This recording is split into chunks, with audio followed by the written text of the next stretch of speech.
उच्छिष्टले पाननुमोदितो द्विजैः सकस्म भुञ्जे ततपास्तकिल्बिषः एवं प्रवृत्तस्य विशुद्धचेतसः तद्धर्मैवात्मरुचि प्रजायते।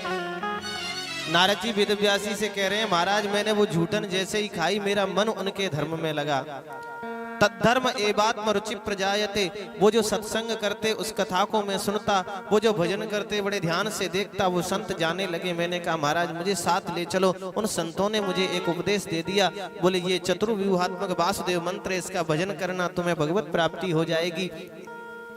मैं भजन करता था। कुछ कालांतर बाद में रात्रि के समय मेरी मैया गौ दोहन के लिए जा रही थी। रात्रि में मार्ग में सर्प जा रहा था, पैर से स्पर्श होते ही मैया को डस लिया। मैया समाप्त हो गई। मैया की क्रिया करके मैं सीधा उत्तराखंड आ गया। वहां जाकर के मैंने जैसे ही भगवान का ध्यान किया, प्रभु की झांकी हृदय में आई, पर वो झांकी एक क्षण के बाद अंतर्हित हो गई। मैं तो रोने लगा, मेरी प्रभु कहाँ गए। भगवान ने आकाशवाणी की, अभिपक्व कषायाणम दुर्धर्षो हमको योगी नाम, जिनकी आत्मा की ग्रंथियां अभी खुली नहीं हैं, जिनकी आत्मा अभी परिपक्व नहीं है, जो अजितेंद्रिय हैं, अभिपक्व कषायाणम, जो पूर्ण रूप से पके हुए नहीं हैं, उनको मेरा दर्शन दुर्लभ है। अभी इंतजार करो, आगे मुझे प्राप्त हो जाओगे। देवर्षि नारद जी कहते हैं, वेद व्यास कई युग के बाद में मेरा जन्म ब्रह्मा जी के यहाँ हुआ। ये मेरे पास जो वीणा देख रहे हो प्रभु के द्वारा दी हुई है। बोली वृंदावन बिहारी लाल की जय हो। इस वीणा को लेकर के भगवान के गुणानुवाद गाता हूँ, प्रभु मुझे दर्शन दे देते हैं। मैं इतना इसलिए कह रहा हूँ, जब उनकी कृपा से मैं साधारण सा बच्चा ब्रह्मपुत्र नारद बन सकता हूँ, तो तुम भी भागवत लिख सकते हो। ऐसा कहकर के चतुश्लोकी भागवत का उपदेश नारद जी ने दिया वेद व्यास जी को और चले गए। वही 4 श्लोक की भागवत 18,000 मंत्र में विस्तृत कर दी और श्री सुखदेव स्वामी को पढ़ा दी। जो सुखदेव स्वामी एक अंडे के रूप में अवतीर्ण हो गए थे उत्तराखंड में। वो अंडा किसी कारण से नीचे गिर गया था, फूट गया था। कथाएं विस्तार से हैं, भागवत में नहीं है, ये अन्य जगहों से है।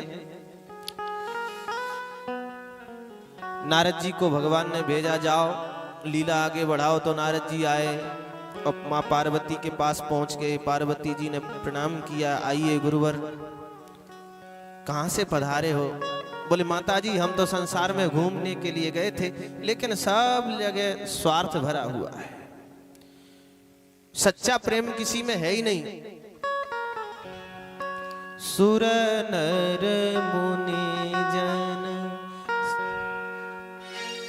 सबके यह रीति, स्वार्थ लाग करे सब प्रीति। सुर नर मुनि सबके यह रीति, सुर नर मुनि सब की रीति। स्वार्थ लागी करे सब प्रीति। सुर नर मुनि सब की यह रीति। सुर नर मुनि।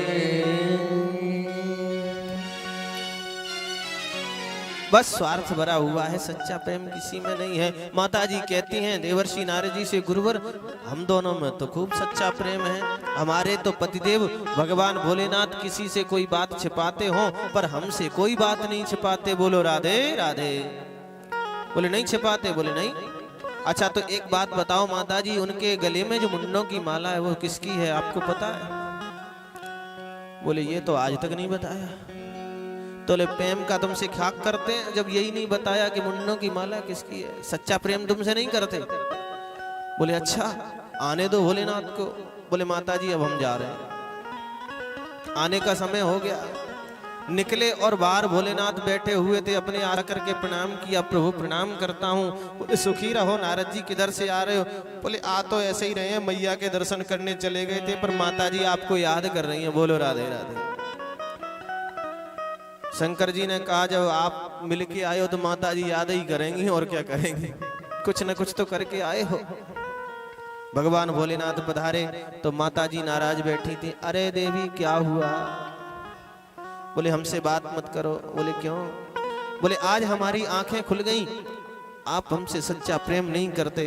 बोले किसने बता दिया? बोले और कौन बताएंगे, सच्चे गुरु ही बताएंगे।